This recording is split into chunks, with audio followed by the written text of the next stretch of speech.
Jamais 203. Nous recevons notre ami John Antonakis, professeur de sciences comportementales à HEC Lausanne, qui a continué d'affiner son modèle de prédiction de résultats d'élections basé, entre autres, sur le charisme. Modèle qui, avant le résultat de la dernière élection américaine, donnait Trump vainqueur avec 70% de chance, malgré les sondages qui prédisaient tous le contraire, soit une victoire de Kamala Harris. Malheureusement pour nous, le modèle avait raison. Alors comment ça marche? Pourquoi ça marche? Quelles révisions ont été apportées au modèle pour améliorer son efficacité? Bref, nous parlons probabilité, hypothèse, feedback, correction, validation, de science en train de se faire en somme. Et on va sans doute parler un peu politique aussi, on en a gros. Nous sommes le mercredi 20 novembre 2024, vous êtes sur Podcast Science et c'est l'épisode 520. Bonjour et bienvenue.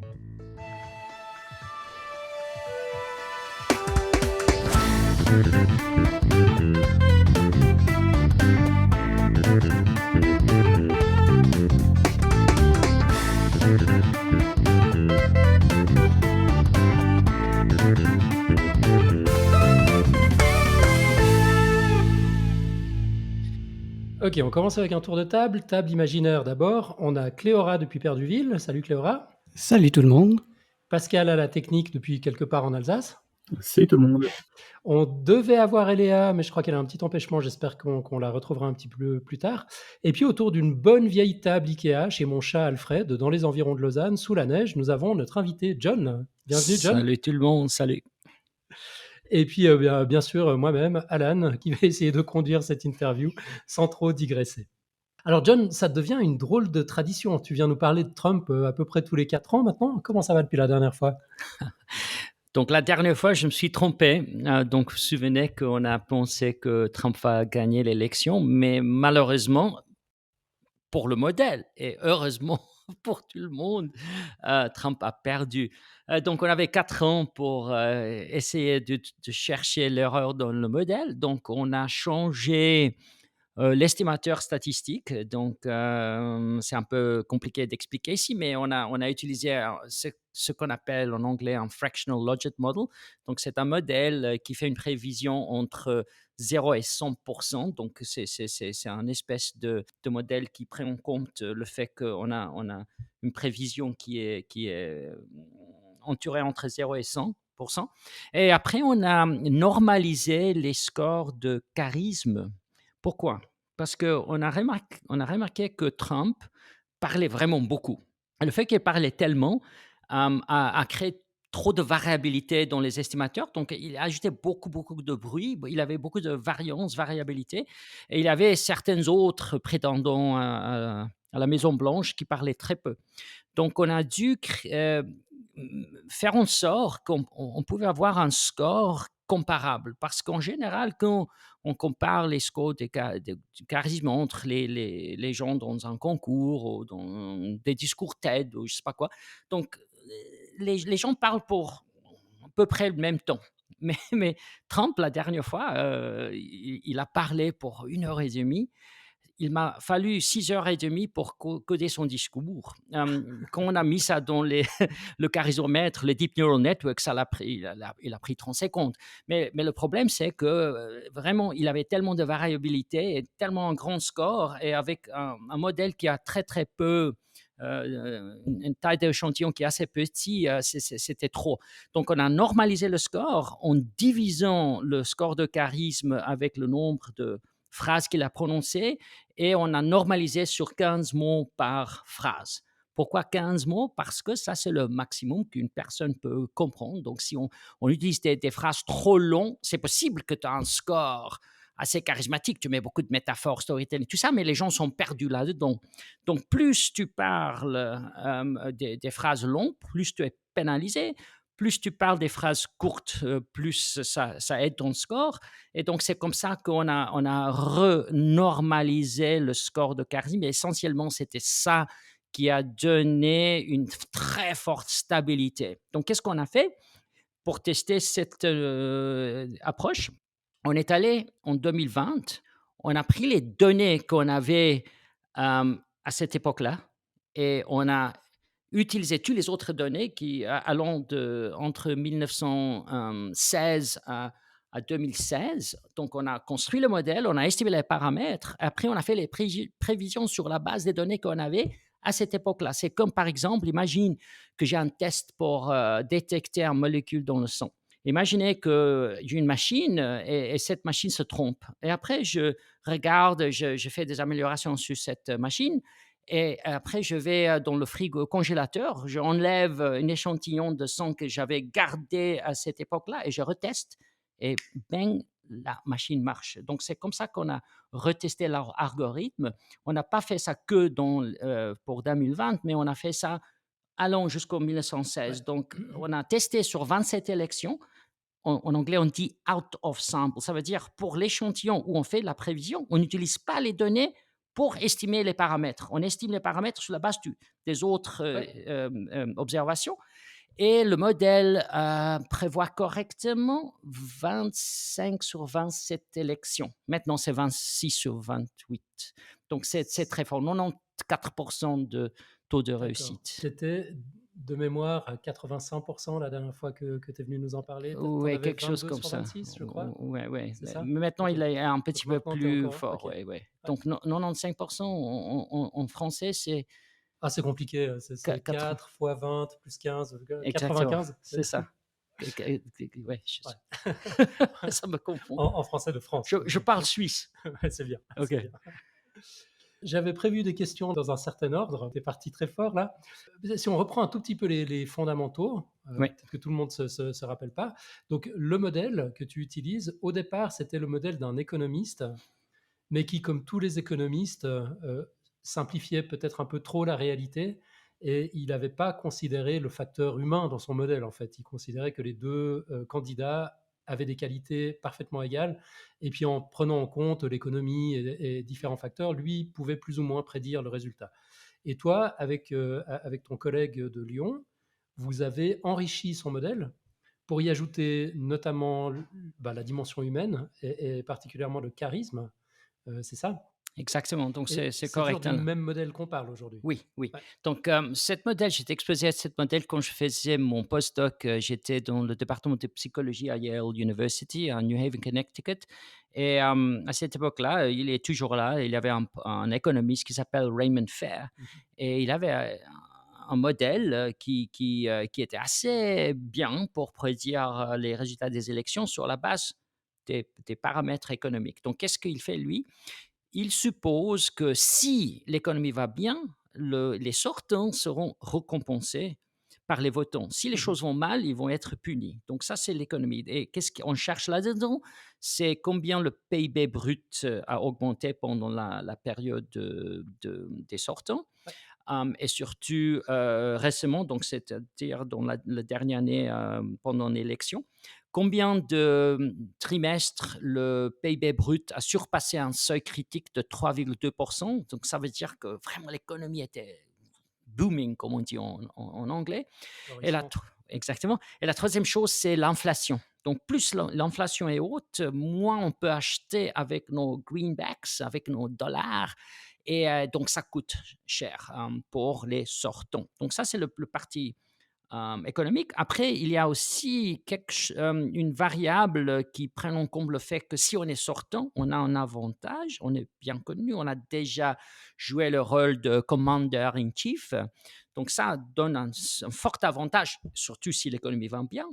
Et aussi, il y a la durée du parti qui est en pouvoir. Donc si on a fait 4 ans, un mandat, on a un avantage. Mais si on a fait 2 mandats en série, là, le pendule, Le pendule. Ouais. va aller de l'autre côté. Donc les gens n'aiment pas trop qu'une partie politique domine, le sphère politique. Donc ça, c'est le modèle et j'ai beaucoup aimé ce modèle, mais comme tu as dit, Alain, il suppose que les 2 partis ont sorti les meilleurs candidats qui sont interchangeable et dans toute dimension, qui n'est pas du tout vrai parce que parfois c'est un homme, parfois c'est une femme, parfois c'est une personne de couleur, parfois une personne est plus intelligente que l'autre, parfois une personne est plus charismatique que l'autre, nanana, ainsi de suite. Donc ce nous avons fait, donc on a essayé de trouver un facteur qui est vraiment déterminant, qui peut créer l'engagement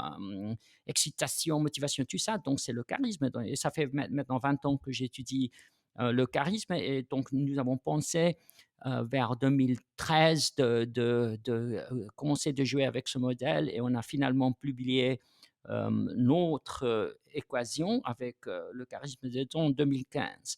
Et depuis 2015, donc, on fait des prévisions, mais comme j'ai dit avant, on a constaté on s'est trompé sur une élection, donc on a cherché l'erreur et on a corrigé le tir. Et puis donc, cette fois, qu'est-ce qui a fait que Trump a gagné, d'après ce modèle?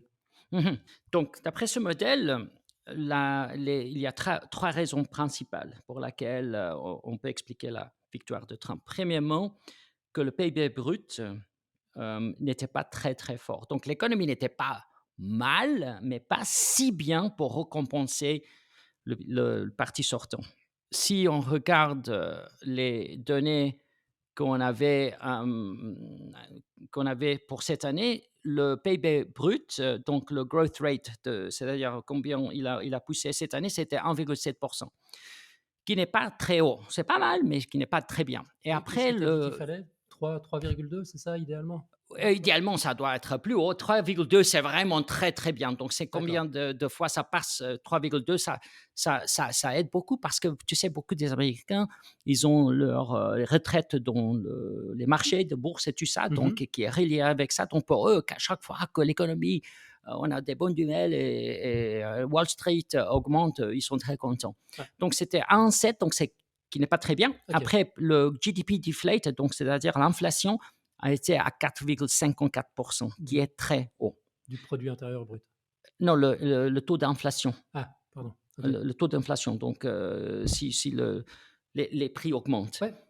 Donc ça, c'était très haut. Donc c'était ces deux facteurs économiques qui a coûté cher pour les démocrates. Mmh. Et après, il y avait une différence de charisme entre Trump et Harris. Environ 4 points de différence en termes de pourcentage entre les deux.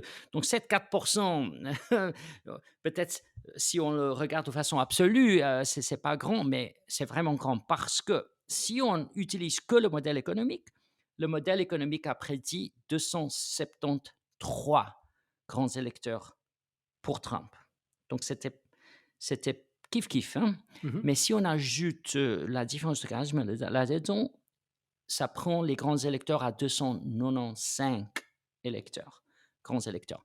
Et donc ça, c'était un modèle, le modèle qu'on avait, le modèle théorique qu'on a développé. On a aussi, en même temps, on avait un second modèle parallèle qu'on n'a pas communiqué parce qu'on avait peur. À l'époque où on a fait nos prévisions, tout le monde disait Kamala va gagner, Kamala va Ah, gagner, c'était c'est partout vrai, Kamala ouais. va gagner. Et nous, on avait une estimation de 305, qui est très, très proche à le résultat actuel, qui était 312. Donc, c'était pas mal ce qu'on avait fait. Donc, de 295, c'était pas mal du tout parce que je pense, sur tous les modèles que je connais, on était le plus proche. Mmh. Donc, il y avait beaucoup, beaucoup de modèles qui ont fait des prévisions, mais en général, ils ont tous dit que c'était kiff-kiff ou que Harris va gagner. Il y avait très, très peu de prévisions qui ont misé sur Trump. Voilà, OK, donc c'est trois raisons principales. PIB brut n'était pas assez haut, inflation trop élevée et un déficit de charisme chez Harris. d'accord. Si l'économie avait été meilleure, Trump aurait quand même gagné? Non. Ah, Donc, si on prend les paramètres actuels. Ah, d'abord, je dois juste te rappeler une petite chose. Tu te souviens en 92, Clinton avec Gore était contre George Herbert Walker Bush et Dan Quayle.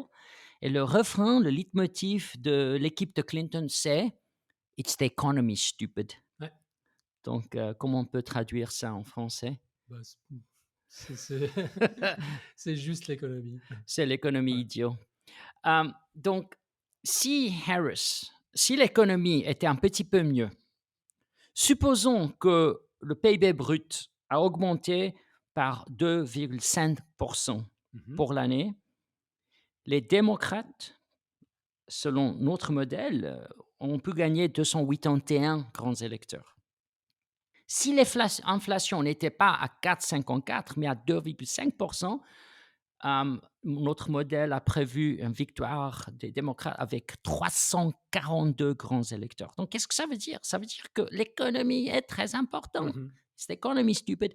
Donc, si la personne sent que c'est très difficile de, les Anglais disent to put food on the table, hein, de mettre de la nourriture sur la table. Si, quand je mets le plan, je vais avec 20 $ parce que je ne peux pas faire le plan.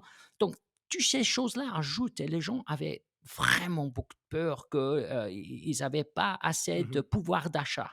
Et ça, c'est vraiment, vraiment, vraiment important. Donc, si on regarde notre modèle, la taille du lion, c'est vraiment l'économie et les facteurs de incumbency, donc qui est le sortant, combien de temps la durée, tout ça.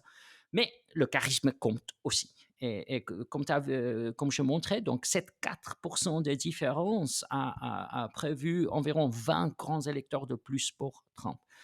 Donc voilà, elle avait une chance. Donc je ne sais pas comment la carte genre et aussi le fait que c'est une femme de couleur aurait pu aussi influencer la donne, mais certainement les démocrates auront eu un plus bonne chance de faire face à cette tsunami de Trump. Kamala, donc elle aurait pu gagner si elle s'était montrée plus charismatique? Oui, donc elle avait aussi un déficit de charisme. Donc, Harris avait un score de 49,22% et Trump, c'était presque à 53%. Donc, il y avait une différence de 4% entre ces deux. Donc, si on suppose que Harris avait un score de 10% plus haut que Trump, à 62,92%, 63%, et si les variables économiques étaient là où ils étaient, c'est-à-dire PIB brut à 1,7 et inflation à 4,57, elle aurait pu gagner 281 grands électeurs. Donc le charisme a vraiment coûté cher, la différence de charisme entre ces deux. Donc elle était moins charismatique, elle a payé pour ça. Et on ajoute là-bas les deux autres variables économiques. Voilà, donc c'est ça qui Mmh. explique le résultat et ouais, on est assez certain que ces 3 facteurs ont joué un très grand rôle. Donc il y aura peut-être d'autres facteurs, mais on n'a pas assez de données pour, tester, d'autres choses parce que chaque élection est idiosyncratique, très particulier. Mmh. Femme femme, un homme, une personne de couleur, un Trump, je sais pas. Chaque fois, c'est des gens assez bizarres, donc on ne peut pas modéliser tout. Il y a d'autres raisons pour lesquelles, Trump a gagné, on pense? Peut-être.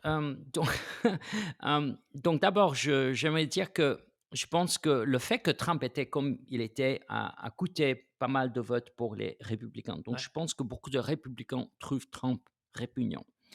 Mais quand même, ils ont tenu leur nez comme ça et ils ont voté pour Trump parce que c'était comment est-ce qu'on dit en anglais, the devil you know is better than the devil you don't, hein. Donc, le diable que tu connais est mieux que le Mmh. diable que tu connais pas. Et donc ça, j'aimerais, le dire, d'abord. Après, je pense que le fait que Harris était une femme, était aussi quelque chose de difficile de surpasser. Parce que aux États-Unis, c'est un pays assez masculin, assez viril, si je peux dire. Le stéréotype d'un leader, en général, c'est un homme. Hem et donc, si une femme est en lice, elle va être jugée de façon beaucoup plus, elle va être scrutée de façon beaucoup plus dure qu'un Mmh. homme. Donc elle doit montrer beaucoup plus de compétences par rapport à un homme. Donc je pense que si Hillary Clinton, qui était la personne, je pense, la plus compétente qui n'a jamais, qui se présentait pour devenir président des États-Unis, si elle n'était pas capable de gagner contre Trump. Donc, imagine maintenant une autre femme de couleur. Donc, je pense que ça a joué un rôle et aussi ce que je peux appeler tribal politics. Donc, comment traduire ce terme? Politique tribale ou Politique identitaire tribale. ou Oui, oui. ouais, ouais, Donc défendre des des droits des communautés. différents segments Mmh. démographiques. Donc je pense que ça a joué un très, très grand rôle aussi. Pourquoi? Parce que D'abord, une statistique est intéressante. La majorité des femmes blanches ont voté pour Trump. Ouais, ça j'ai toujours pas compris. Donc environ 55. Ça dépend des estimations, Ouais, ça va entre 53 à 57. ouais. Donc on ne sait pas exactement, c'est des exit polls, qu'ils ont utilisés pour faire ces estimations. Donc c'est incroyable que les femmes blanches, qui sont beaucoup plus nombreux que les femmes noires, ont voté pour Trump, Mmh. massivement. Hem, Trump a gagné sur presque chaque segment démographique, sauf les femmes noires. Les femmes noires ont massivement voté pour Kamala Harris. Donc pourquoi? J'aime beaucoup le podcast de Scott Galloway. C'est un prof à l'université de New York qui a dit que les hommes blancs surtout se sentaient vraiment mis à côté, se sentaient discriminés parce que tout le monde parlait comment on peut défendre les droits des Noirs, les droits de la communauté LGBT, les droits des femmes et les gens qui n'avaient pas les chances. Et à un certain moment, je pense qu'il y avait un backlash. Et, et puisque Trump a dit, moi, j'aime pas ce wokeism, moi, je vais l'enlever des écoles, je vais faire tout ça, blablabla. Donc, les gens qui sont assez conservateurs, je pense, pour eux, le discours de Trump était quelque chose qui donnait un peu de confort à leur vision de ce que la société doit être. Donc, je pense que Kamala a joué trop fort sur la carte diversité. Une des premières choses qu'elle a dit, elle a dit qu'elle va créer un fonds pour aider les entrepreneurs noirs, les hommes non entrepreneurs noirs, Mmh. pour qu'ils puissent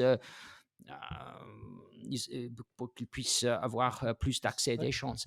Mais tu sais, quand le taux de suicide aux États-Unis, le plus haut segment de la démographie aux États-Unis, c'est les hommes blancs. Et les hommes blancs qui sont d'âge assez... Ah ouais? ouais, ouais, ouais, ils ont le plus haut taux de suicide. Et donc, je pense que eux, ils se sentaient, ils s'identifiaient pas dans la vision de Harris. Et Trump projetait cette image d'une masculinité aspirationnelle. C'est ça que Galloway a dit. Ouais. Donc, il incarnait toutes ces choses-là que l'homme moyen aimerait avoir, d'être un homme fort qui peut dire et faire ce qu'il veut. Et donc, je pense que ça était quelque chose qui a vraiment aidé de siphonner beaucoup de votes dans le côté masculin, y inclut les hommes noirs, y inclut les hommes latinos qui ont voté en majorité. La majorité ont voté pour Trump. C'était incroyable. Donc, elle est femme blonde. Donc, elle a fait pire par rapport à Biden et Clinton, Hillary. Harris a vraiment perdu beaucoup de votes. La seule tranche où elle a gagné un petit peu plus de votes, c'était sur les femmes noires. Et ça, c'est facile à comprendre parce que c'est une femme noire. Donc, les femmes noires s'identifient très fortement avec elle. Ils ont voté pour elle pour ces raisons-là. Mais si on prend les raisons politiques, elle a échoué totalement. Elle a perdu tous les segments de la société. C'est vraiment incroyable. Donc, c'était un désastre. C'est la notion même de backlash, en fait. C'est les gens qui ont toujours été privilégiés, qui se sentent tout à coup menacés dans ces privilèges et qui font tout ce qu'ils peuvent pour revenir au pouvoir. Et dans Exactement. cet exemple-là, ça transcende même les divisions raciales aux États-Unis. Donc les hommes ont voté en majorité pour Trump, quelle que soit leur ethnie. Et leur maman. Et leur maman aussi. Ouais, c'est ça. Ça, c'est le côté que je comprends pas, par contre. Ouais, Mais c'est incroyable parce que Trump, il est misogyne, ça, bah ça, oui, c'est sûr. ouais, Et les femmes ont voté pour ça. Donc, c'est vraiment incroyable. ouais. OK, bon, arrêtons de déprimer, quelques minutes. Là, revenons sur ton modèle, ou plutôt sur la concurrence, si j'ose dire. Les autres modèles, ils fonctionnaient comment? Ils ont prédit quoi? Le jour de l'élection, donc le 5 novembre, je regardais ce que les autres modèles ont dit. Avant, même deux mois avant, ils disaient la même chose, mais on peut voir l'historique. Et si on voit l'économiste, donc ils avaient Harris devant depuis quand elle a entré quand elle était en lice. Et la journée de l'élection, donc ils ont mis un modèle, l'économiste, et ils ont prévu 276 grands électeurs pour Harris. Donc, D'accord. pour eux, c'était assez probable que Harris va gagner. Donc, l'économie, c'est assez sérieux, hein. Donc, eux, ils ont une équipe de statisticiens, des économétriciens, et ils se basent sur deux choses, les choses fondamentales, comme moi, macroéconomique et tout ça, mais ils utilisent aussi les sondages. Et les sondages avaient un problème. Donc, ça, c'est clair. 3 fois en série maintenant, ils ont sous-estimé euh, le vote que Trump a reçu. Donc, je pense qu'ils n'ont pas fait ça expressement. C'était pas express. Ils n'ont pas essayé de truquer les sondages et tout ça pour donner plus d'espoir aux forces progressistes. Je pense qu'ils se sont trompés vraiment parce que c'est impossible de prendre une échantillon aléatoire des personnes et demander à ces gens-là, d'abord, est-ce que tu vas voter oui ou non? Et si tu votes, tu vas voter pour qui? Le problème, c'est que quand on fait un échantillonnage, les gens ne répondent pas. Et systématiquement, les gens qui ne répondent pas sont des républicains. Donc, comment pondérer cette manque de données qu'on n'a pas dans l'estimateur? C'est ça le problème. Donc, imagine qu'on a à Montana, on a 10 personnes qui habitent à Montana. Imagine, on va sonder les 10 personnes. Imaginez que 5 vont voter pour Trump. Ils vont pas répondre. Ils vont dire: «Ah, je veux pas parler à vous». Donc, après, on va prendre les autres qui vont répondre et imagine que 3 disent Kamala et 2 disent Trump. Donc, on va supposer que Trump va gagner à Montana. Mais ce n'était pas ce qui s'est passé parce qu'en réalité, il avait ce problème que les gens ne répondent pas au sondage. Primo. Secundo, c'est probable qu'ils ne vont pas dire la vérité. C'est plus politiquement correct de dire je vais voter pour Kamala parce que les gens sont une pression énorme pour être Mmh. plus politiquement correct. Donc, il y avait deux choses ici qui jouaient et ça, c'est joué en faveur de Kamala pour surestimer sa cote. C'était que les gens ont dit probablement, certains gens, hein, pas tout le monde, je parle ici maintenant de 10-15% peut-être, je ne peux pas savoir exactement. On va faire des expériences pour chercher ce pourcentage. Ah, Donc, j'ai intéressant. des idées Ouais. sur comment on peut faire en sorte que les gens divulguent leurs vraies préférences. Parce qu'ils ne vont pas le dire comme ça. On doit cacher leur identité et leur réponse. Donc, il y a une façon de le faire. Et peut-être une fois, on va parler de ça là, dans 4 ans parce qu'on va faire ces expériences bientôt. Il y a des gens donc qui vont pas dire la vérité parce qu'ils veulent donner une bonne image quand ils parlent à quelqu'un, donc ils vont dire, Mmh. «Je vais voter pour Kamala» et en même temps, ils sont embarrassés de dire qu'ils vont voter pour Trump, surtout s'ils sont une femme ou quelqu'un d'éduqué Mmh. et voilà et donc c'est ça le problème avec le sondage. Donc l'économie s'est trompée assez, pas de tout bien. C'est leur prévision était vraiment, vraiment faux. OK. ABC, American Broadcasting Corporation, je peux continuer? Oui, il y a juste un truc que tu as dit qui Ah, m'a un peu surpris. Tu as dit: «C'est systématiquement les républicains qui ne répondent pas». si, c'est-à-dire une plus grande proportion des D'accord. républicains qui ne répondent pas. Parce qu'ils font pas confiance aux institutions et aux posters et tout ça, parce qu'ils pensent que c'est des fake news. Les gens qui demandent tout ça, ils font des fake news, donc ils ne croient pas que les gens sont honnêtes et tout ça, donc ils sont très sceptiques, ils ne répondent pas. Pas tout le monde, mais une D'accord. partie. OK. Les démocrates, les gens de gauche sont plus ouverts à répondre OK. aux sondages. Et ça, c'est spécifique à l'Amérique d'aujourd'hui ou c'est quelque chose qu'on connaît globalement? Je sais pas, une différence entre la droite et la gauche sur les sondages? Je ne sais pas, Non? Alain, donc je D'accord. ne peux pas Non, non, répondre. mais Mais je pense que ça, il a commencé à devenir un problème avec Trump ouais. et tous ces trucs qu'il dit, hein. Donc c'est comme, oh là là, je ne sais pas si je peux dire cette métaphore.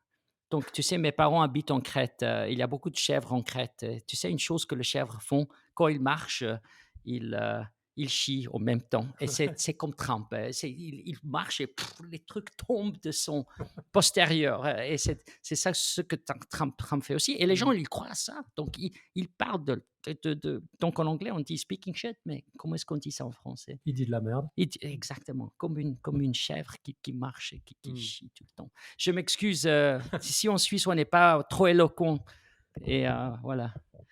Mais je voulais OK. juste dire, ouais, ouais, parce que moi, j'aime pas Trump, hein, comme toi, donc je voulais pas qu'il gagne, hein. Et Ah avant chaque, ça a dû être dur pour toi. avant chaque présentation, je dis: «Tu sais, on blâme pas le scientifique qui dit que les taux de CO2 va augmenter de l'atmosphère. Moi, je dis ce que je vois, ce que je constate. Donc si je dis quelque chose que je n'aimais pas, c'est pas parce que j'aime l'état des affaires». Donc voilà. Ne tirons pas sur le messager. Oui, oui, exactement. OK, pardon, je fin de l'interruption. Donc tu nous parlais de ABC. Oui, ABC, ils ont pris le modèle de Nate Silver, qui est le plus célèbre statisticien aux États-Unis. Eux aussi, tu vois, en été, ils ont prévu que Harris va gagner et juste, le jour, avant d'élection, ils ont fait exactement la même chose que l'économiste. Ils ont dit que je vois pas très bien, heu, que Harris va gagner 270, oh, tu peux voir? Qu'est-ce que j'ai écrit Non, moi là-bas? j'ai pas Le mes truc en lunettes. bleu. Le truc en bleu, tu dis tout à droite? Oui. Harris 279? Ah, 279, Ouais. voilà, donc ils ont pensé qu'elle va gagner 279. Pardon, je deviens vieux, i Tu veux mes lunettes? il y a 8 ans, je voyais mieux. Nate Silver qui a redéveloppé son propre modèle, lui, il a dit que c'était kiff kiff et que Harris va gagner avec 270 et Trump avec il aurait 259. Ça, je me rappelle, donc parce que Ouais. je peux voir ça, c'est très petit. Voilà, donc ces 3 modèles, je pense, étaient très, très bien connus. Ouais. Après, on avait Polyvot. Polyvot, c'était un agrégateur des prévisions, des modèles, des experts, mon modèle elle a de nom, donc plusieurs modèles. Mais le type de modèle que moi j'utilise, c'est très spécial, donc il n'y a pas d'autres modèles que le mien. Il y a des modèles qui utilisent les données fondamentales, mais ils sont un petit peu différents. Et eux, ils ont aussi sondé les experts. Et eux, se sont trompés aussi. Donc, imagine maintenant, ils ont pris tous les experts du monde, tous les modèles, blablabla. Ils ont prévu 273 pour Harris OK, et 265 pour Trump. OK. Voilà, ils se sont trompés. Et après, À je me ton suis- ami. oh, Ellen Lichtman. J'aime pas Ellen Lichtman. J'aime pas son caractère. Je pense qu'il est arrogant. Et lui, donc lui, il était sûr que Harris va gagner. Donc au moins, moi, je dis c'est probable. On ne peut pas se dire on est sûr, hein. On n'est pas des prophètes. Et lui, il pense qu'il est un prophète. Son surnom, c'est le Nostradamus des prévisions, qui n'est pas vraiment très une bonne chose de dire, parce que Notre-Dame, c'était vraiment un Nostradamus, escroc. ouais, OK. Ouais, il n'a rien prévu. Mmh. C'était un idiot qui a écrit des trucs très vagues qui ont été interprétés par des gens qui voulaient avoir une certaine assurance dans leur vie. Et donc lui aussi, il se trompait. Donc lui, il dit qu'il a prévu correctement 10 sur les dernières 10 élections, qui n'est pas du tout vrai. Il a prévu que Gore va gagner, mais Gore n'a pas gagné, mais il a dit que ça s'était volé de lui. Ah, donc il dit: «D'accord, OK, 9 sur 10, qui est pas mal».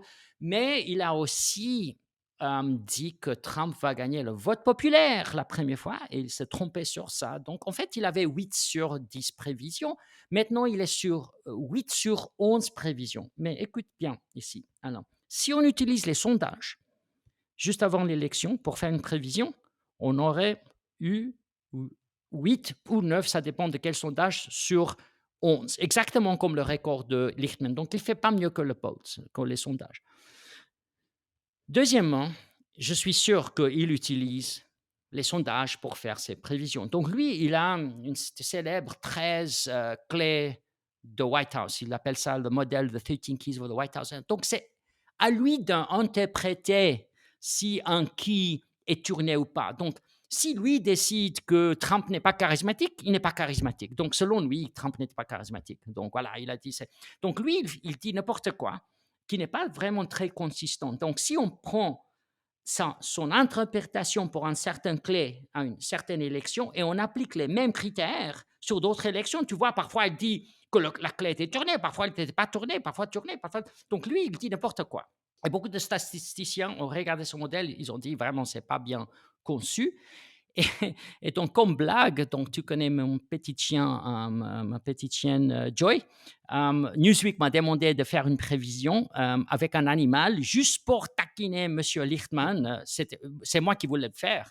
Et j'ai tourné la discussion autour de Lichtman. Donc, j'ai mis deux trucs de biscuits, une devant Harris et une devant Trump. Et j'ai dit à Joy de manger. Et elle est allée directement à Trump d'abord. Donc, j'ai dit, voilà, mon chien a prévu Trump. Je filmais ça, j'ai envoyé ça à Newsweek, aussi avec un peu de théorie mathématique pour dire que selon la théorème binomiale de probabilité, Monsieur Lichtman n'était pas très, très spécial parce que si on prend sur 500 animaux, on va tuer certainement 2 ou 3 qui vont prévoir 9 sur 10 correctement. Son record est 8 sur 11 si on regarde de façon objective. Et qu'est-ce que ça veut dire? Si on prend 100 singes et on demande de choisir de façon aléatoire, 3 sur 100 singes vont avoir aussi 8 corrects sur 11. Donc, ce n'est pas trop, trop spécial. Ça, c'est la première chose. Et la seconde chose, M. Lichtman, il fait une prévision binaire. Il dit soit une personne va gagner, soit l'autre. Donc, une décision binaire, ce n'est pas le même qu'une précision exacte sur combien on va gagner. Donc, ce n'est pas la même chose d'avoir 271 grands électeurs et 380. C'est très, très, très, très, très différent. Donc, de nouveau, si on prend ces clés et on essaie de prévoir la différence des grands électeurs, son modèle échoue totalement. Donc, ça ne marche pas du tout. Donc, lui, il avait de la chance et c'est possible d'avoir de la chance. Donc, moi, je donne des cours de statistique au niveau doctoral et le refrain de mon cours est, excusez-moi de nouveau, parce que je suis un peu vulgaire pour un prof, c'est at small sample sizes, shit happens. Tu peux traduire? Si l'échantillon est petit, il arrive de la merde. Exactement, la chance peut intervenir. Et je pense que lui, il est un peu gonflé parce qu'il avait de la chance jusqu'à maintenant. Et finalement, je pense cette année-là, il a dû manger beaucoup de humble pie, on dit en anglais. Donc, et voilà, donc moi, je pense il avait la chance jusqu'à maintenant. Et voilà, c'est ça. Voilà. Et après, il avait des modèles qui ont correctement prévu le résultat. Mais tu as des questions concernant le Lichtman ou les autres modèles? Je vais pas t'embêter plus longtemps avec Lichtman. Je sais pas si ça s'entend à la radio, mais alors John s'agite beaucoup quand on parle de Lichtman. Ouais, On sent que c'est pas du tout ton copain. ouais. Mais donc, tu allais dire que certains modèles ont quand même prédit la victoire de Trump. Moi, j'avais l'impression que tous les sondages donnaient Kamala gagnante. Oui, oui, la C'était pas le cas. majorité donnait Kamala gagnant. Mais Mhm. tu sais aussi que ces modèles, les agrégateurs de sondages, ils utilisent certains sondages et pas certains d'autres. Donc, ils pondèrent les pollsters, les sondages, par rapport à leur validité. Et c'est eux qui vont noter si cet modèle de sondage est bien ou pas. Donc, ils vont pondérer si c'est bien par 5, si c'est pas bien par un. Ouais. Mais RCP, Real Clear Politics, qui a été accusé d'être à droite, euh, eux, ils ne pondèrent pas et ils prennent beaucoup de différents pollsters. Et eux, le jour de l'élection, ils ont prévu 287 votes pour Trump. Ok. Donc, eux, c'était pas mal, mais un petit peu loin du vrai résultat qui Ouais. était 312. Donc, ils ont pas bien estimé que Wisconsin et Michigan va aller à Trump. Ils ont supposé que ça va être Harris qui va gagner. Donc, Ok. dans le blue wall, hein, le mur bleu. Virtual Tout, ils ont utilisé une autre approche qui est totalement différente, très innovateur. Donc ça, je prends très en sérieux. Mhm. C'est un prof de data science, data scientist, donc c'est un statisticien qui travaille avec des données. Et lui, il utilise les marchés de Paris. Les marchés de Paris vendent des comment est-ce qu'on dit, Pas des actions, des des actions, obligations. des obligations, Ouais. exactement, Ok. soit sur une ou soit sur l'autre personne. Et toi, tu peux, si par exemple, les gens pensent que Kamala va pas gagner, donc ça va être assez, sa cote va être assez bas, donc tu vas OK. payer, je sais pas, 20 cents et pour un truc qui va te gagner un dollar. Donc on dit tu payes 20 cents pour un dollar. Donc le 20 cents, ça veut dire que il y a une 80% de probabilité qu'elle va perdre l'élection, que 20% qu'elle va gagner. Donc eux, ils utilisent ces marchés pour faire des estimations, mais ils combinent ça avec des modèles fondamentaux et un peu de... Je ne sais pas s'ils prennent aussi des sondages, mais je ne suis pas assez sûr parce qu'ils ne publient pas l'algorithme, mais c'est surtout basé sur les marchés de Paris et des données fondamentales. Donc eux, ils ont prévu 280 grands électeurs pour Trump, hein. Donc on a OK. 287, 280, et c'était que ces deux. Et le mien, qui a prévu 295, et j'avais 305 dans le placard que je ne voulais pas sortir parce que je suis vraiment. Je pensais que les gens vont penser que je suis vraiment malade. Des regrets aujourd'hui? Ouais. Non, pas vraiment. C'est mieux d'être conservateur. Donc, quand même, avec 295, je pense si je compare la performance de mon modèle par rapport à tous les autres modèles dans la planète, on a fait très, très, très, très, très bien. C'était pas mal de tout. C'est tellement difficile comme position. J'ai envie de te dire bravo, mais en même temps, j'aime tellement pas les résultats, je peux pas. Cléora, tu as des questions? À ce stade, je me rends compte que je me suis même pas tourné vers l'écran où on voit nos comparses. Ou est-ce qu'on a des questions dans la chatroom peut-être? Non, non, c'est assez calme. On suit on boit les paroles de John, pour l'instant. Puis surtout l'émotion à travers Leishman aussi quand on parle, C'est c'est parce que intéressant. j'ai des gènes grecs. Donc, j'aime dire le hardware, j'avais dit ça Ah une ouais, fois, tu l'hardware est avais grec, commencé comme ça. le software, c'est sud-africain parce que j'étais né là, donc j'ai une attitude plutôt anglo-saxon, et le upgrade, la La mise à mise à jour? jour est suisse, voilà. Ah, tu sais, Alain, il y avait une petite chose que je voulais dire, et je mets une petite note sur ma main pour ne pas oublier. Je pense que c'était aussi un mauvais casting. Les démocrates ont jamais dû présenter Kamala Harris pour une raison particulière. Si ils avaient des gens bien informés et intelligents dans leurs équipes, c'était assez facile à prévoir que les données macroéconomiques n'étaient pas bien. Donc, tu ne peux pas présenter quelqu'un qui représente le sortant. Donc, elle ne peut Ouais, pas se distancer avec Biden. ouais. Parce que si elle distance avec Biden, mais pourquoi elle a fait campagne avec Biden? Mmh. Si elle ne se distancie pas avec Biden, elle va être blâmée pour la performance de l'économie. Donc, c'était vraiment stupide qu'ils ont mis quelqu'un comme elle, Ouais. qui était associé avec Biden, pour représenter les démocrates. Je pense qu'ils n'ont pas fait un concours, ils ont dû faire un concours ouvert. Et tu sais, quand Harris, elle était en lice en 2020, hein, pour recevoir la nomination du Parti démocrate, elle n'a pas fait une très bonne campagne. Biden a gagné très facilement, elle n'était pas battue bien.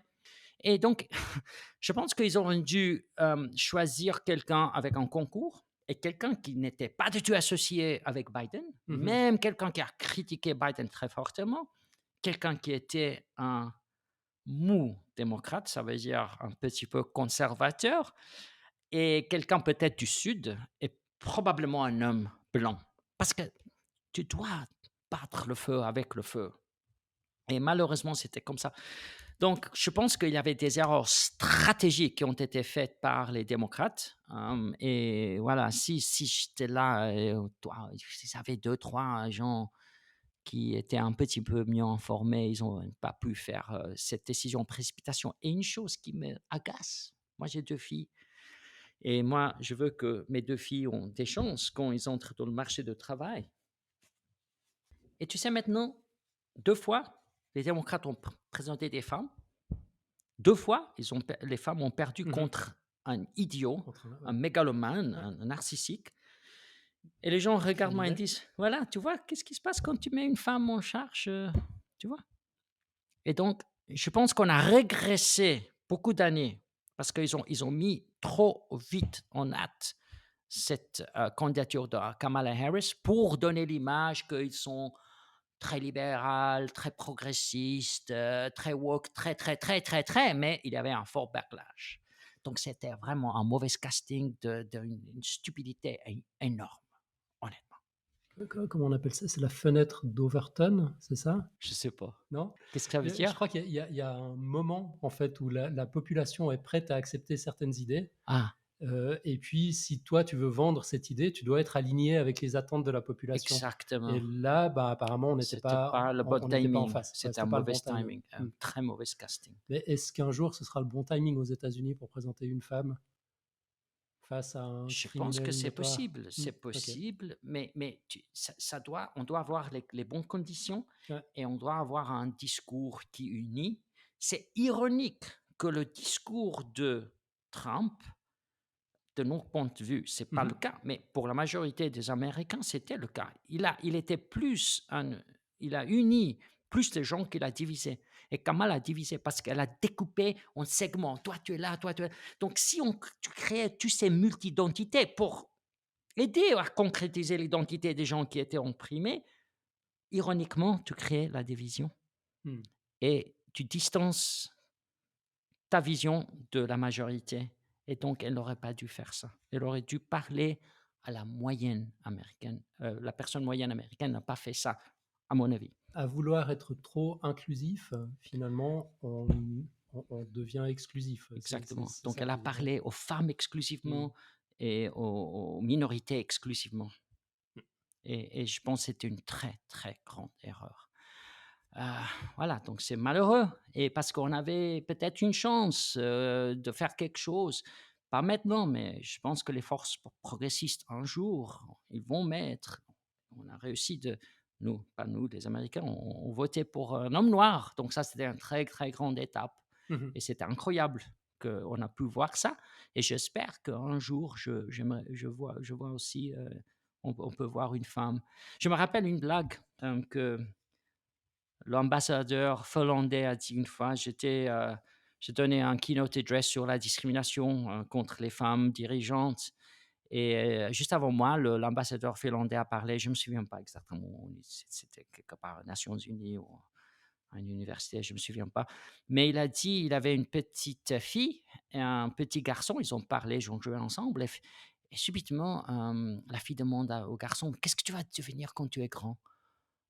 Il dit, je sais pas. Il dit: «Toi, qu'est-ce que tu vas devenir?»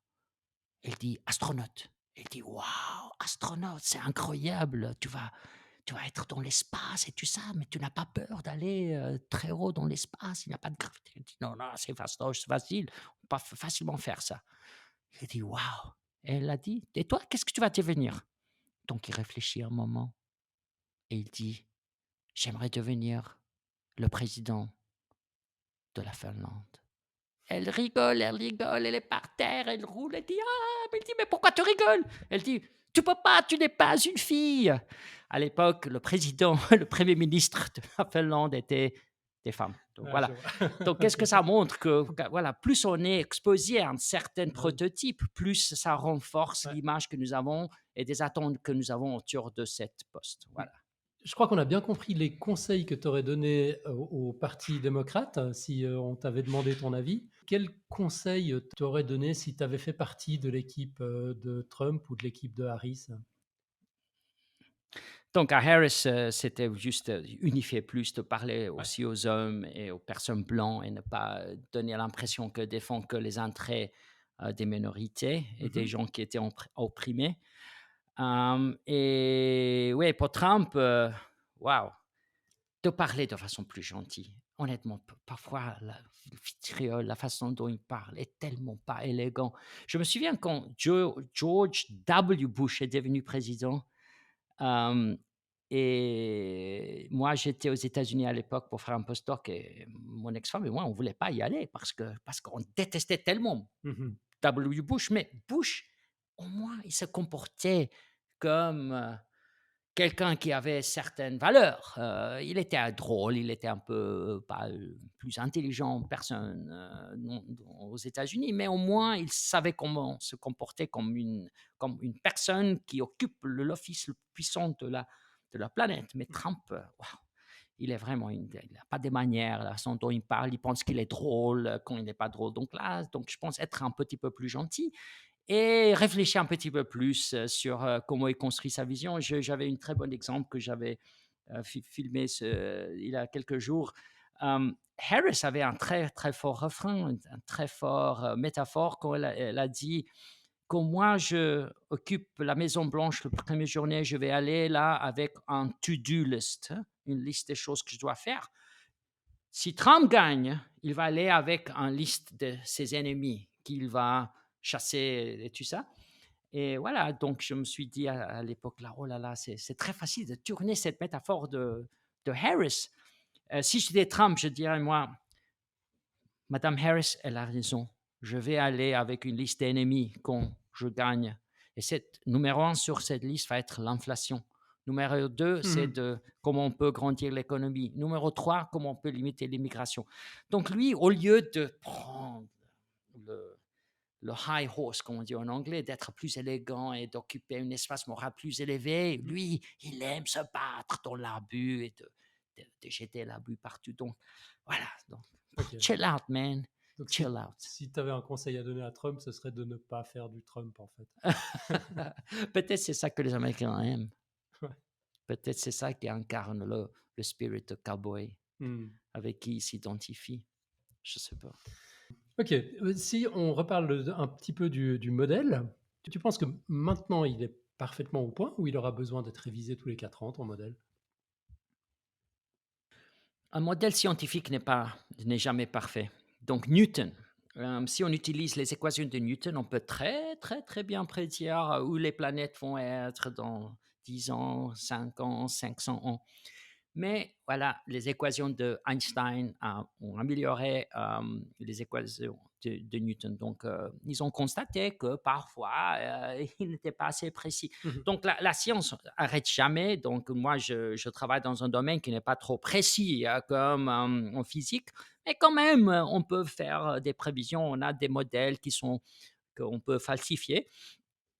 Et donc moi, non, je pense qu'on va garder ce modèle, jusqu'au moment il se trompe, comme, ils ont constaté qu'une planète, quand il a fait un petit wobble, il a bougé d'une façon bizarre, et après il a perdu son orbite et les équations de Newton n'ont pas bien prévu ce qui se va passer. Peut-être on aura un petit wobble, c'est quoi un wobble?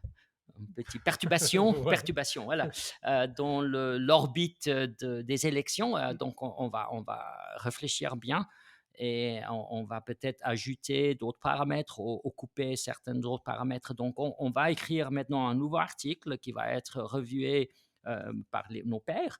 Et là, on va enlever ces deux paramètres redondants que j'avais dit. Et ce nouveau modèle qu'on va présenter, je pense, va être même plus puissant que le modèle qu'on avait utilisé ici pour faire la prévision. Et voilà, on va améliorer de façon constante la science. On Mhm. ne sait jamais tout, donc on va aller en avance, on va essayer de comprendre mieux. J'aime cette réponse. Et est-ce que le modèle fonctionne avec d'autres modes électoraux? Je pense à la France, par exemple, avec son système à 2 tours. Est-ce que ça marcherait qu'au deuxième tour, quand il reste plus que 2 candidats, ou ça peut marcher avant déjà? Par des élections au niveau Des élections présidentiel. Oui, présidentielles, ouais, oui, OK. pardon. Ouais. Oui, parce qu'au niveau Et du parlement, c'est différent, hein. Et oui. là, on utilise d'autres modèles. Par exemple, tu sais, les expériences que j'avais fait, où on a utilisé des enfants pour prédire les élections en France, mais les élections parlementaires, les gens ont très peu d'informations sur les candidats Ouais. et donc la première impression compte beaucoup. Donc, si on est symétrique, si on est beau. Donc, mais ça compte pas beaucoup dans les élections présidentielles. Donc, pour les élections présidentielles en France, je pense que c'est possible de créer un modèle pour prédire ce qui va se passer. On a besoin d'avoir des données économiques, macroéconomiques assez précis. Mais on ne peut pas importer le modèle avec les paramétrages que nous avons aux États-Unis pour prédire ce qui va se passer En France ou en ailleurs. France ou en Ouais. Angleterre. On doit Il faudrait. reconstruire le modèle pour le contexte. Donc, D'accord. mais c'est possible. Et surtout s'il y a deux partis qui dominent la sphère politique. Donc, Mhm. si c'est trois, ça devient un petit peu compliqué, mais c'est possible. Ok. Mais vous l'avez fait déjà, ou vous avez l'intention de le faire, ou pour le moment Euh, c'est les je États-Unis le. je n'ai pas pensé à ça, mais Ouais. peut-être on va le faire. Oui, je ne sais pas. Peut-être. Peut-être. Ce serait beaucoup de boulot. Je m'en rends pas compte en fait. Ces paramètres locaux spécifiques, ça représente quelle part du travail quand tu prépares ça? Donc pour, les données macroéconomiques aux États-Unis, c'est assez facile, Ouais, avoir accès à ça. Mais donc, le World Bank, le International Monetary Fund, donc eux, ils ont beaucoup de paramètres, beaucoup de données, qui vont, pour la France, je ne sais pas où les données commencent et où elles arrêtent, mais pour les États-Unis, on a des très, très bons ouais, bases de données. J'imagine pour l'Angleterre, la le Royaume-Uni. Grande-Bretagne et tout ça. Donc c'est possible de le faire. Le cet modèle-là, c'était un article dans la thèse de Philippe Jacquard, qui est professeur à IM Lyon. Donc, il a fait 3 articles pour son doctorat, plus beaucoup de cours. Donc, on a un programme doctoral qui ça prend 5 ans dans la faculté de HEC. Donc, un de ces articles était ça. Donc, oui, c'est possible. Si j'ai un doctorant un jour qui dit, ouais, j'aimerais construire un modèle pour prévoir les élections en France ou en Angleterre ou je ne sais pas où, c'est possible. Ouais. OK. Donc, En Suisse, où on n'a pas de président, mais 7 conseillers fédéraux, une formule magique, tout ça, là, ça marcherait jamais. en Suisse, on a un contexte très, très, très Mmh. particulier. Donc nous, donc je suis devenu suisse en 2007, je pense. Et là, j'ai dû passer un test, hein, donc il a les faiseurs de Suisse. Je ne sais pas si vous avez vu ce film, Die Schweizermacher.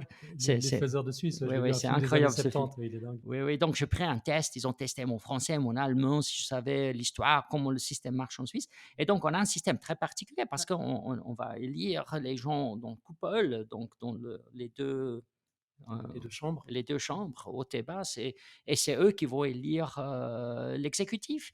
Et je pense que c'est un très bon système parce que c'est des experts, qui vont élire les gens qui vont diriger le pays, pas le peuple Mmh. qui est facilement, influencé, comme Platon l'a dit, dans La République, le bouquin numéro 5 ou 6, il a dit, je connais la citation en anglais, tu peux traduire. Essayons. Imagine the pilot of a boat who is taller and stronger than any of the crew. Imagine un pilote du bateau, un capitaine du navire qui est plus grand et plus fort que tous les autres membres d'équipage, Oui, but he's a little blind, has a similar infirmity in hearing, and his knowledge of navigation is not much better. mais il est un peu aveugle, il est un peu sourd et il sait pas très bien naviguer. Exactement. Et tu sais, moi, j'ai lu la citation originale parce que je parle grec aussi. Il n'a pas utilisé le mot kapetanios, qui est le terme moderne qu'on utilise Ouais, en grec, mais l'ancien terme, c'est kyvernitis. Et aujourd'hui, on utilise quand même pour un avion, on dit kyvernitis, on peut dire aussi kapetanios, mais kyvernitis, c'est Kybernetes, plus c'est le correct. pilote. Ouais. Pilote, Bateau, il dit kyvernitis, pilote en anglais d'ailleurs, c'est jamais gouverneur, traduit. ouais. Ouais. Et lui, il a fait cette analogie pour expliquer que le peuple va toujours élire des gens qui ont l'air d'être des leaders, mais ils ne Mmh. sont pas des bons pilotes. Et c'est pour ça qu'il a écrit une critique massive de la démocratie. Il a dit la meilleure chose à faire, c'est de prendre des gens, hommes, c'était des hommes à l'époque, Ouais. on doit former des rois philosophes qui n'ont pas juste une allégeance pour Athènes et pas, ils ne vont pas être corrompus et tout ça. Et ils avaient aussi un autre système en Athènes. Ils ont tiré au sort l'exécutif Mmh. dans une certaine époque. Donc, ils avaient des prétendants pour une office politique et après, ils ont tiré au sort les gens. Et c'était incroyable parce que de cette façon, tu sais que tu es là par la chance, pas parce que tu es Ouais. beau, parce que tu es un mec, tu es comme ci ou comme ça. Et il y avait des expériences qui ont été faites, publiées dans le Leadership Quarterly, où j'étais éditeur en chef entre 2016 et 2022. Et ils ont repliqué le système athénien dans le laboratoire. Et les gens, quand ils savaient qu'ils étaient là, dans l'exécutif tiré par la chance, ils étaient beaucoup moins corrompus. Donc, ils avaient beaucoup de ressources, ils pouvaient voler tout ce qu'ils voulaient. Donc, ils ont joué un jeu de dictateur. Donc, on donne des ressources aux gens, après, ils peuvent prendre des décisions, ils peuvent piquer de l'argent, ils peuvent faire n'importe quoi, ils jouent de façon anonyme. Donc, on peut observer ce qu'ils font, Mmh. mais eux, ils peuvent faire ça sans des représailles des gens autour d'eux. Si tu es tiré par hasard dans un poste exécutif, tu es beaucoup moins corrompu que quelqu'un qui gagne ses galons par le biais d'un concours où lui, il était le meilleur. Donc, Mmh. si tu Mmh. penses que toi, tu es plus intelligent, plus fort, plus je sais pas quoi, un meilleur leader que les autres, c'est là où tu vas profiter de la situation. Et la première chose qu'un politicien pense quand il est en lice, comment il peut rester là-bas. Donc, Ouais. donc, les Grecs anciens avaient pas Vous avez de mal bonnes idées quand même, des fois. Ouais. d'idées intéressantes, hein. Mmh. Je dis pas ça parce que j'ai des gènes grecs, mais Non. OK, bah, écoute, je crois qu'on a fait le tour. Est-ce que toi, tu as l'impression qu'on a peut-être, oublié une question? non, je crois qu'on est bien. J'ai rien d'autre à dire. OK, Ouais. très bien. Est-ce que tu as envie de nous parler un peu de tes travaux en cours? Tu nous avais fait des updates, les dernières fois que tu es venu. Tu travailles sur des choses intéressantes que tu peux partager évidemment en ce moment?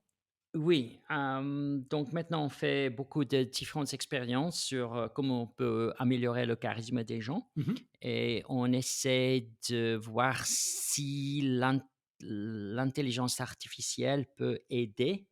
Moi, je suis assez romantique, donc je crois que puisque les ordinateurs n'ont pas des émotions, donc je pense pas qu'ils vont faire mieux que si moi je forme les étudiants sur comment être charismatique par rapport à l'intelligence artificielle. Donc on teste ça maintenant. On teste sur comment on peut utiliser le charisme pour faire le bien. Donc quand les gens sont incités de faire quelque chose qui est, bien pour eux, mais pas bien pour le bien public, est-ce que le charisme peut induire les gens de être, moins égoïstes? Donc je travaille sur ça maintenant. Et je travaille aussi sur la misinformation, Des informations? exactement. Et donc si le charisme peut aider à désinformer les gens, donc je fais pas ça pour, hem, influencer les gens pour, croire des choses stupides, mais pour Mais comprendre que comme objet de comment, recherche? ouais, Ouais. on peut induire les gens. Donc moi, je vais essayer de comprendre. Donc qu'est-ce qui se passe quand, quelqu'un est exposé à quelqu'un, un leader charismatique qui Mmh. dit des bêtises, qui parle comme Trump, ouais, «Drill baby, drill», il a dit, hein. On va fraquer, on va utiliser plus de pétrole et tout ça, donc ils s'en foutent du climat. Il dit: «Ouais, mais il n'y a pas de preuve que l'augmentation de CO2 est causée par les humains, da na na na». Donc ce qu'on va faire, on va prendre un discours, comme ça, climato-sceptique, et on va mettre un peu plus de charisme au moins. On va voir, qu'est-ce qui va se passer aux gens qui sont exposés à ça. Donc juste pour comprendre le mécanisme, hein, pas pour, former les leaders, de dire des bêtises. Donc je travaille sur ça. Je travaille beaucoup sur le statistique aussi. Donc, comment on peut utiliser. Donc un tiers de ce que je fais est en statistique parce que je donne aussi des cours de stats. Et donc, dans mon domaine, en management et en psychologie appliquée, en sciences sociales, les gens ne sont pas vraiment très bien formés en stats. C'est un problème, hein. Donc, on a des mauvaises habitudes. Donc, moi, j'essaie de prendre les meilleures pratiques de l'économétrie et de la psychométrie et de vulgariser ça pour aider aux chercheurs qui ne sont pas bien formés en stats de mieux faire le travail. Donc, j'ai fait beaucoup de ça. Mmh. Et voilà, ouais, 2 3 autres petits trucs. Génial. Bon, de toute façon, tu viens nous en reparler dans 4 ans. Ouais. Ah, Hein? et un bouquin, Ah! et je travaille sur un bouquin. Je sais pas, le titre va être, The Ultimate Riz. Parce que tu sais, l'année passée, the Oxford Word of the Year, c'était Riz, R-I-Z-Z, qui est une contraction pour charisme. Ah! Charisme, Riz. Donc OK. ça va être le Riz ultime. OK. Donc je travaille avec un agent maintenant pour voir si, on peut convaincre un grand maison d'édition, comme Penguin ou je sais pas, d'investir dans ce projet. Mmh. Ça va être un bouquin, un pop science, qui va vulgariser, le leadership et comment on l'étudie et comment on sait que ça c'est important. Trop bien. Ouais, j'ai beaucoup de choses à faire. Tu es venu avec une quote? Oui, Ah! absolument. On t'écoute. Donc c'est un quote de Nikos Kazantzakis, et mon papa, il a adoré cet écrivain, donc c'est un Crétois. Mmh. Mon père vient de la Crète et Kazantzakis, il a écrit beaucoup, beaucoup de choses. Zorba Il n'a pas gagné le prix Nobel, mais il était souvent nommé pour ça. Donc il a écrit, le Dernier Tentation du Christ, Zorba le ouais, Grec, tu connais le film avec Anthony Anthony Quinn? Quinn, Oui, ouais. oui, c'est incroyable. Donc il a écrit beaucoup, beaucoup de bouquins, et lui, hem, selon les entrevues qu'il a données, et ce qu'il a écrit, je connais un peu de choses sur lui, pas beaucoup, mais j'avais le sentiment qu'il était athée. Et moi, depuis que j'étais 12 ans, je suis un je ma ma mère n'était pas très fière de moi, mais à cette époque-là, je suis sorti, du placard, pour dire que je suis athée. Donc ça, c'est une chose assez fort à dire dans une famille grecque. Mais j'ai adoré le fait que mon papa a dit que Kazantzakis, il n'était pas enterré par l'Église orthodoxe parce qu'eux, ils ont dit il a fait des blasphèmes, c'était un anathème ce qu'il a dit, ce qu'il a fait, ce qu'il a écrit. Et lui, il s'en foutait. Donc, il a mis sur sa tombe, il a dit, j'aimerais que vous inscriviez la chose suivante. Δεν ελπίζω τίποτα, δε φοβάμαι τίποτα, είμαι ελεύθερος. Je crois que c'est la première fois qu'on a une citation en grec à noter dans les annales. Je n'espère rien, je ne crains rien, je suis libre. Exactement. Et c'est comme ça que je me sens aujourd'hui. Magnifique. Merci beaucoup, John. Merci beaucoup, Alain. Peut-être une dernière chose, est-ce qu'on peut te retrouver quelque part sur le grand Internet mondial? La dernière fois, tu nous avais dit qu'il faut juste googler ton nom. On en est toujours là? Oui, je suis toujours là, D'accord. LinkedIn. Donc, les gens peuvent me contacter sur LinkedIn. Je mords pas. Et voilà. Donc, LinkedIn, je poste beaucoup sur mes travaux et qu'est-ce que je fais. Donc, si vous voulez, je suis assez actif sur LinkedIn, un peu moins sur Twitter. Depuis que le pote de Trump Bah, ouais. a pris Twitter, je pense ouais, il y a certains collègues qui sont là, mais moins. Donc, c'est LinkedIn, c'est mon endroit sur les D'accord. médias sociaux. Ok, LinkedIn. très bien. Le rendez-vous est pris. Merci beaucoup, John. Merci. On se revoit dans 4 ans. Et bah là, on arrive à la fin de ce 520e épisode. Et malgré les 4 années chaotiques qui nous attendent, on reste à fond. Que servir la science soit votre joie.